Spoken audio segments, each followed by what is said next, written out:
Welcome to the Homeschool High School podcast brought to you by Seven Sisters Homeschool.com and the Ultimate Homeschool Podcast Network.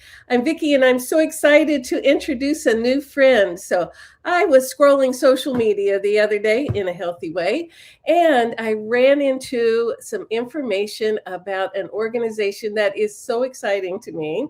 So I contacted Angela Smith from Inquisicook and I said, would you please come on the podcast and tell our listeners about what you are doing? So, Angela, would you say hi to everybody and tell us your homeschool connection? Like what got you connected to the homeschool world? Absolutely. Well, hello, everybody. I'm so glad to be with you today. I'm actually a native member of the homeschool tribe. Oh. Our family started homeschooling in 1992, and we continued until our last child went to college. And we just never stopped. And now we help with the homeschooling of our 12 grandchildren. Oh my goodness. So another generation of Yes, homeschooling. not all of them are homeschooled, but most of them are. And it's always fun to stay in that mix and give the kind of help that wasn't available to us when we were homeschooling, but wish that it had been. Yeah, you were back there in the early days when we were having to invent curriculum and yes, all those things. All weirdos, and our children were going to be social deviants. And thankfully, that's not how it turned out. So how many times did you hear the question, what about socialization? Ad nauseum. Yeah. It's amazing to me that people still ask it when we've got all these healthy, productive, contributing homeschool graduates that they're able to go to college or whatever it is that they want to pursue. They're responsible citizens and they can interact with all different types of people. And we still get that question. So it still is there.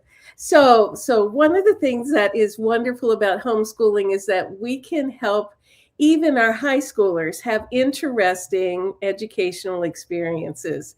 So tell us about Inquisicook and how you got things started. Like, what's the backstory? What's the inspiration? Yes, I would love to tell that story. It's one of my favorites. And I would say that high school is the best time to homeschool. Yes. That's when you can really set your kids off on a pathway that is perfect for them. Yeah. And they're not kind of confined by the constructs of a system that didn't really have their individual needs in mind. Absolutely.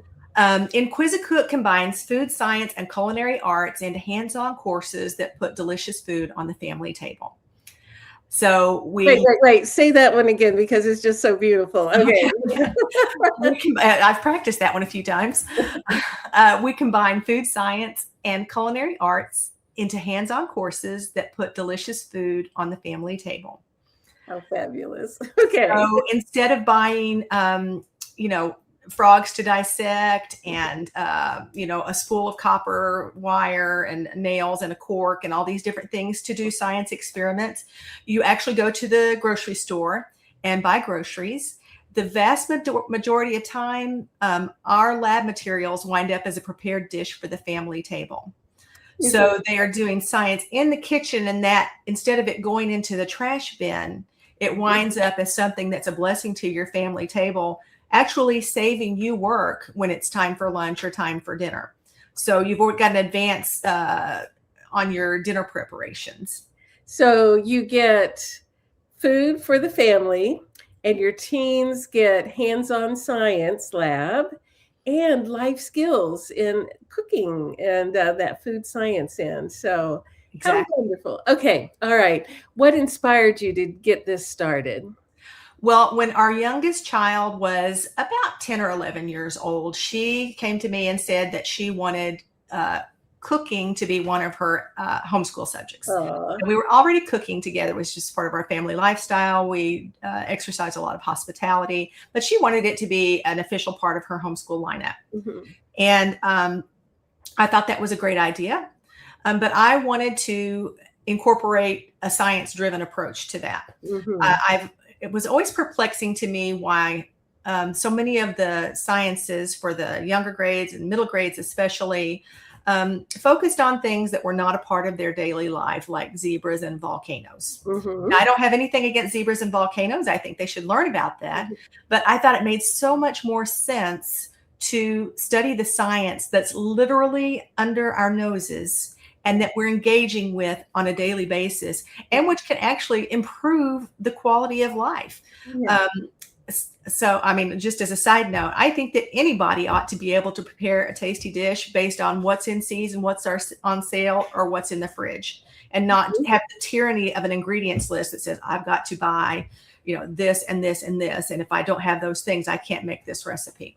Love it. Yes. That was the guiding force. And I honestly expected to go to some homeschool conferences, go to some bookstores, go to the library, and find something to use.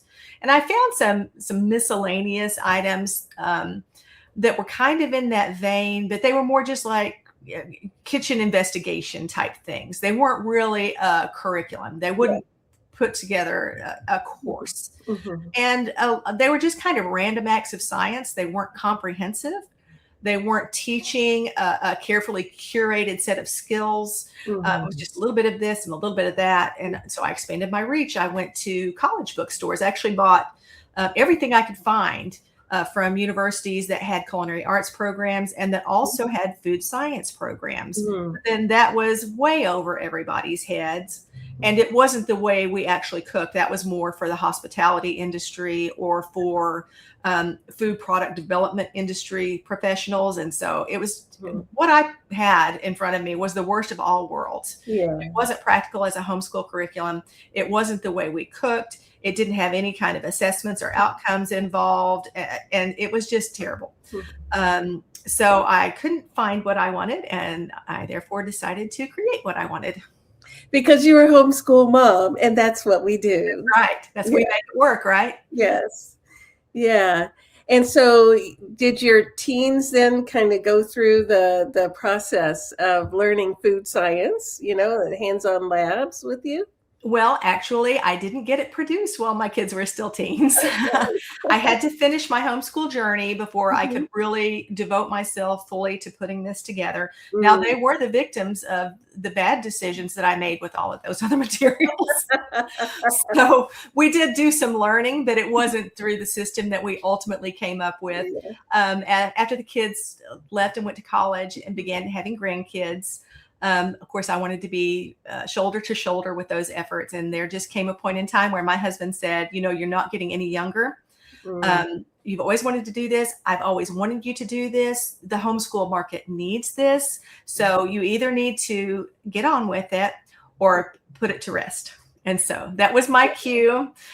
And so I took his words of wisdom and decided to get on with it. And we got it done. And we're really pleased to be a part of this homeschool landscape. I have never seen a curriculum like this. So it just tickled me so much. And it's such a good resource. So, all right, let's just kind of walk people through. So we're working on an actual course that our high schoolers can capture some credit for their transcript, get some good science, hands-on science lab, real stuff. Yes. And like you said, real food out of it. So walk us through the first course. What kind of things would they be learning? So each of the courses is divided into 5 units. Each unit has 15 lessons. And then we have optional recipes that we call for further eating. So there's a total of 75 lessons per unit and 25 optional recipes that we call for further eating. And Quizzicook 1 covers eggs, quick breads, salads and dressings, yeast breads, and then we cover herbs, spices, and seasonings. We combine that with soups and stocks. So that's our first course. In that, they're going to have, of course, all of the culinary arts skills that you would expect them to have. Basics, everything from knife skills to how to use a double boiler, how to look for the signs of the marks of doneness in their outcomes, things like that. We have students do sensory evaluations on every recipe they prepare, where they rate them based on appearance, flavor, texture, and aroma. Oh. So this guides them to think specifically and analytically about their outcomes. It also gives them a pathway to craft improvements or variations for future attempts at the recipes, because we want them to be intuitive cooks, not recipe followers. And this helps them kind of figure out what the version 2 of that recipe might look like for their family's tastes. In the science aspect, of course, all of those units are just packed with science. If anybody's interested in the specifics that are covered in each course, you can see that on my blog at inquisicook.com. It says science specifics, exactly what's covered. But of course, we go into egg protein molecules and how those molecules are transformed when heat is applied to them. In the eggs unit, we also go into the physics of whisking and what is happening to those egg proteins, how they unfurl and then they collect around bubbles to create an egg white foam. We go into the science of custards and how you use special techniques to trap moisture droplets within the protein network when you're making a custard. In the quick breads, we go into the differences between biological leaveners and physical leaveners and chemical leaveners. We talk about the different types of wheat, the different protein contents of the wheat, different ways to capture those little air bubbles that cause bread to rise. In those scenarios, yeast bread, I'm sure everybody can guess what we cover there. There's a lot of biology there. We're talking about yeast cells, how they reproduce, what inhibits or promotes yeast reproduction. We have a really fun lesson on gluten development where we actually extract gluten and isolate it and try to blow a bubble with gluten. Oh, wow. So fun. Yeah. Salads and dressings gets us into like the cellular level of vegetables and what's going on there and some chemical reactions that go on, emulsification and things like that. And then our soups and stocks unit goes into extracting flavor through long, slow cooking and, the different flavoring agents in terms of herbs and spices, especially alliums like onions and garlic, and the science behind that. And it's really fascinating stuff. We think that it's the best of both worlds. It's a great applied science that's super tasty and gets them excited about science, even if they're not science minded. And so they're getting science and inspiration for science. Right. They're getting practical life skills. It's critical thinking. And there's an arts component to it, like the sensory, like you're doing appearance and taste and smell. So it's a very well-rounded curriculum. And it would look great on a transcript, as an elective or if you needed labs for biology or the ones that applied to chemistry, you can pull those out and apply those to the needed labs for those courses. So yes, and we have detailed scope and sequences. So if people need to present these to umbrella schools or other overseers to get assessed for how that would fit into their overall plan for transcripting, if people want advice on how they could transcript that in their particular situation, I'm always happy to answer those emails. We don't do any deep dives into specific content areas. So we're not doing deep dives in the chemistry or the physics or the biology. Right. We are presenting a broad spectrum of those things that really tee them up for the deep dives that they might do later. Well, and if they're inspired and they see there's a reason to learn these things, then it does give more meaning and zest to those core courses. But boy, what great looking electives to put on the transcript as well, to show variety and richness of experience. So that is just fabulous. All right. So then you have, that's course 1 has 15 lessons, right? Well, 75 lessons each. I know it's a lot to take in. So 5 units, each with 15 lessons, and then the optional for further eatings. InquisiCook 2 is the same format. Okay. All right. So there's a lot going on here, and it just is so unique. So I'm just so excited. Can you tell I'm excited? That thrills my soul. Yeah. My teens graduated many years ago, and so I don't have any teens left to do it with, but it's one of those things that go like, maybe I'll download it for me and learn some stuff, because we never outgrow learning. The parents almost always come along for the ride to a certain extent, because it just enriches what they already know and what they're doing as well. It's part of homeschooling. We love learning. Yeah. So, okay. All right. So if a parent wants to explore InquisiCooks, how will they go about doing that? You can go to inquisicook.com. That's InquisiCook with an S in the middle, not a Z. We have sample lessons, so you can watch full-length lesson videos and kind of see if our style of teaching is a good fit for your family. We have all of the recipes for those individual lessons and so forth there. So you could see a lesson in its entirety and actually do it if you wanted to. You can go to our recipe gallery, and it shows every dish that students prepare in each of our courses. So Inquisicook 2 picks up where Inquisicook 1 left off, and it covers cookies, starches and sauces, pies and tarts, and we have 2 protein units in that, one with moist heat cooking applications and one with dry heat cooking applications. So you can look at all the dishes your students would prepare and decide if it's the type of food that your family likes to eat. And then, of course, we've got all the information you need about the science that we teach and the culinary arts aspect of it. If you go to the website, you can get a very good feel for what we do and decide if it's something that would fit into your overall homeschool program.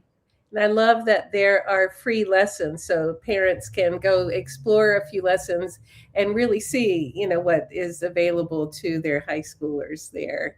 Yes. So, all right. So other than the website, so repeat the website address and then other ways to connect with you. Yes. So it's inquisicook.com. That's like the word inquisitive, only instead of TIVE at the end, it has COOK. Also, we are on Facebook and Instagram. So if you we post just sneak peeks of what we're doing, what we're developing. Sometimes we have a private Facebook group for families to share information back and forth. If they want to share pictures of what their students have done or ask questions about different approaches, they can do that there. Instagram is more just like, hey, this is what's going on. We're also on YouTube in a very limited fashion. We haven't really nurtured that avenue very much. We look to in the future when we have more time. Right now, we're developing Inquisicook Junior, which is for younger students. We've got lots and lots of people waiting for that. So that's more of instead of a analytical based science, that's going to be more of a discovery and exploration based science, but still wholesome food that you'll be glad to see coming to the table. All right. So just as a rabbit trail, homeschool moms, if you think that God is through with you when the youngest graduates, no. Yep. Not at all. And that's when the fun and liberty really begins. Yes. And that's, like he's taken your expertise and he does not waste that. And now you're investing in a broader community, plus your grandkids. So that is really neat. Yeah. So, all right. I am going to put links to all these things in the show notes. And those who are watching on YouTube, you will find the links in the comments. So Angela at Inquisicooks, thank you so much for developing this for our teens and us moms who would really have fun with this and helping them to build rich learning and life experiences and cool electives for a transcript. So it's been a joy and an honor. Yeah. All right. Well, this has been the Homeschool High School podcast brought to you by SevenSistersHomeschool.com and the Ultimate Homeschool Podcast Network. Thank you to Seth Tillman for editing, and we'll see everyone next week.